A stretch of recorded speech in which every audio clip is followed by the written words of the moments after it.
In order to set up a bedtime mode on Nothing Phone 3A, first of all we need to go to Settings.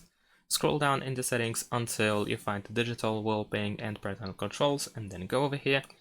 Now we need to scroll down in order to find the bedtime mode. Over here we can choose what should happen during the bedtime mode. So for example, we can use the not disturb mode. I'm gonna actually disable this.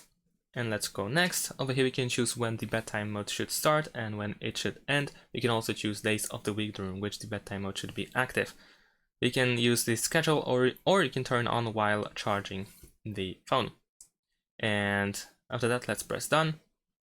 Over here we can allow access to app usage and sensor data. So you can turn on and off these things.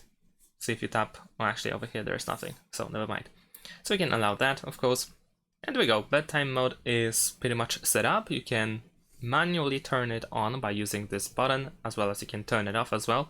You can turn it off for now, or you can pause for 30 minutes.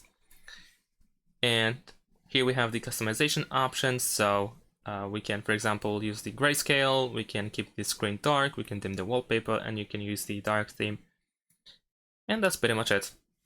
Of course, if you want to remove the schedule, then we can go over here to bedtime routine and we can set to none. Thanks for watching, leave a like and subscribe to my channel, and see you in my next videos. Bye!